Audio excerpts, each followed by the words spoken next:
my practice before the residency was very much community-based. A lot of participatory art, working with community groups in South Tyneside and Sunderland. A lot of projects. Did one particular one that springs to mind was with a group called WIST, which is Women's Health in South Tyneside. And they were creating, or wanted to create, some stained glass panels as part of a larger exhibition. Was commemorating the end of the First World War, called Our Hopes Profound, and about how the First World War had affected the lives of people in South Tyneside. And they particularly wanted to focus on women and the role that they played in their local community. And they'd done so much research. They'd spent about, because they started it at the beginning of when it was commemorating the beginning of the First World War. So they'd been working on it for 4 years and had so much information. So I worked very closely with these women to produce these panels to express the stories that they wanted to tell about the women in South Tyneside who were working the land, who were making munitions, and the voluntary hospitals, so all these things. And these panels went on display at South Shields Museum and Art Gallery, and it was a really lovely project to be involved in, and the women were so happy with the results, which is what made it really worthwhile. And that's the big thing about participatory art, and working within the community. It's about involving people. It's the arts, the workshops, the activities. They are the tools to engage. It's what people get out of it is not only what they create through it, but it's that building of confidence and self-esteem and kind of being involved and engaged. There's an organisation called Equal Arts, and they have various projects around the North East, and they have something called the Creative Age, which is it's something for people with dementia and their carers to come along and get involved in creative activities. And there's one particular one that ran at the Glass Centre, where they would take part in fusing and bits of stained glass, would do copper foiling, just to have fun and learn new processes, but kind of just really getting kind of lost in the moment, enjoying it. And I'd say since leaving university in 2017 until the point of taking up the residency in August 2019, my practice had predominantly been about working in the community and participatory art. So my wanting to do the residency was really to give myself time to focus on my own practice and where I wanted to take my ideas forward as an artist and my own development as an artist, which I hadn't really had time to do. I love working with people in the community, but it doesn't really give you much time to focus on your own artwork, and that was something I really felt the need to do, which is really thankful for having the opportunity to do the residency with MBC. What the residency really has allowed me to do is it's given me the time and the space. It's given me the time and the space to be able to think about the direction that I want to take my art in and how I want to develop it. Just for the very nature of taking part in the residency is kind of you are focusing on what you want to do, what you want to make, and what you want to say through your artwork. That is the kind of that's the question for you to answer. And having the length of time, it's 12 months. I mean, obviously it wasn't going to be 12 months just day in, day out working on my own work, my own practice. I wish one day that would be lovely, but because it was such a longer period of time, we didn't have to cram it into 3 months or 6 months. Things had a bit more to be organically evolved, so ideas that I had really started thinking about what I wanted to do these ideas were then starting to develop. And I'd always known that I wanted to make a new body of work from my final MA piece, which was Sanctuary. And it was all about mental health. And I thought, there's more to say on the subject through using stained glass, using stained glass as that narrative tool to tell stories, but tell modern day stories to a modern day audience. So bringing the medium into the 21st century, if you like, which artists are doing anyway in stained glass, but it's just for me that's kind of where I am. I'm not kind of like looking at restoration. I'm not looking at kind of I'm looking more at using stained glass in a fine art way, as a fine art medium to express ideas. So taking part in the residency, primarily that's what it gave me. It gave me that focus and it gave me that time.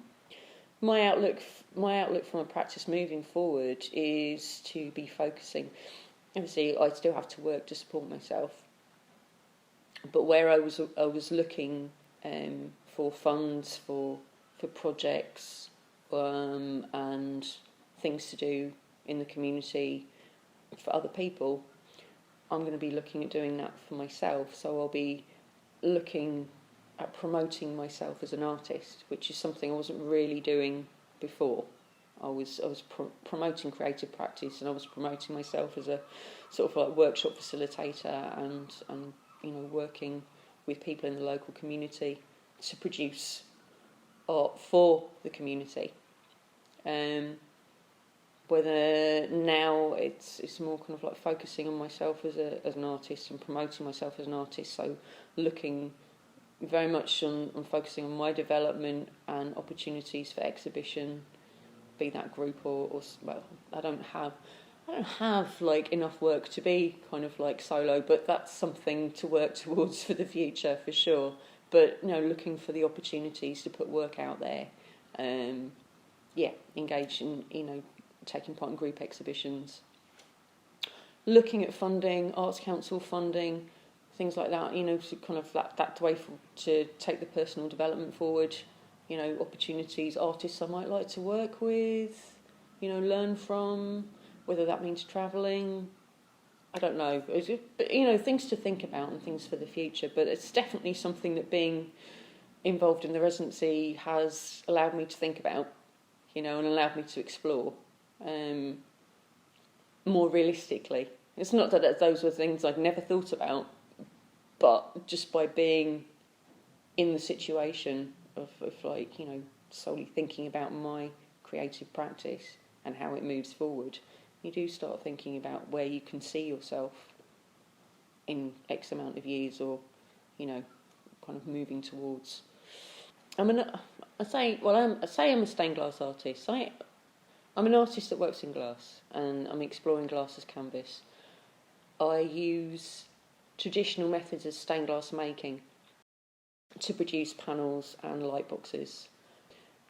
To express things in more of a fine art way, I suppose.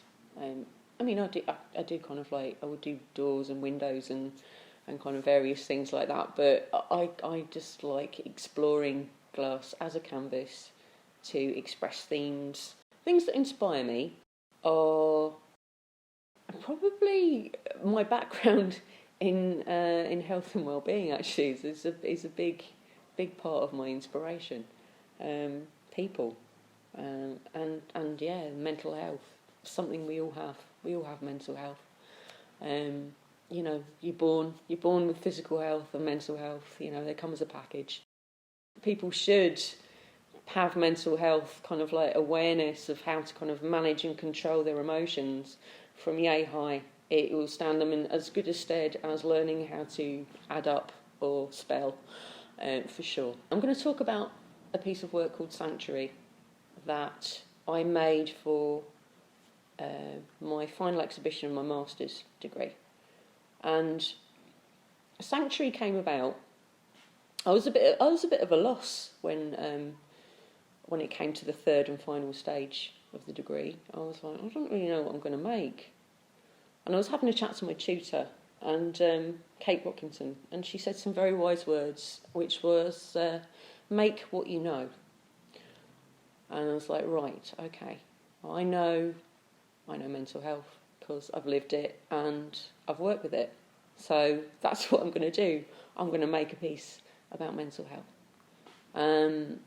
And Sanctuary started as a little sketch, and it was a little sketch of a wine bottle with a figure curled up in the bottom of it, and the label said Sanctuary. And I believe, I was just trying to think, Sanctuary, 1992 to 2006, I put, which was like the major drinking years. And that got me thinking, and the idea of like where people, go looking for sanctuary. Sanctuary is a word that describes a place of safety. People look for sanctuary. People seeking refuge go looking for sanctuary. Centuries ago, people would go knocking on church doors. There was actually sanctuary doors where people would go knocking and they would be let in, and that was their place of safety. They were taken in until, it was kind of like decided what they'd done and what was going to, then be done with them. This whole thing of sanctuary. And then it was like, but what if, you're not running from something that's external, it's internal. So what do you do? Where do you go with that? Which I guess is kind of like the whole thing with the bottle and seeking, the sanctuary within that. That's what people do, isn't it? We hide out in other ways. And so the research for the panels sort of began, and I was really interested to know if there was a patron saint of mental health. And there is a patron saint of mental health, but she dates back to the 7th century, which I was quite surprised about. Her name's St Dymphna, and she's a 7th century Irish princess. At a very early age, she decided to devote her life to Christ. But very tragically, when she was still quite young, her mother died, which literally drove her father mad with grief. And he began to have ideas about taking his daughter as his new wife. So Dymphna, as any sensible girl would, fled.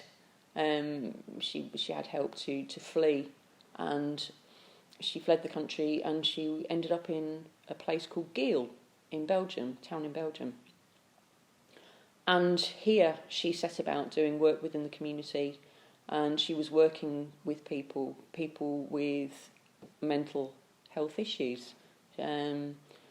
So she was doing this good work, and this kind of spread. There was this person who's offering this help and this support to people, with mental health issues, and so people started to come to Geel. But of course, sadly, this is how she was located, and her father came looking for her to take her back to Ireland, and when she refused to go, he cut off her head, and she was martyred. And in the 13th century, that's when she was canonised, and she was made a saint. I took the idea that she would be this central figure, she would be the focus, but I also wanted her to be...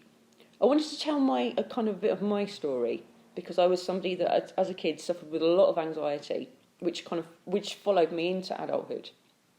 And as a kid, I was kind of very anxious, very shy, very nervous, and that is like in what you'll see in the panel on the right hand side, with the child is kind of like hugging the bear and kind of like very sort of like nervous of everything, and you kind of like a lot of things under the bed, and then on the left-hand side, you've got like an adult, but they're hiding, they're kind of like covered over in their duvet, and they're kind of tormented by, I suppose, those kind of thoughts of what if, and the anxiety and the overthinking, and they're not helping themselves because they're looking to kind of deal with their issues in a way that's not helpful.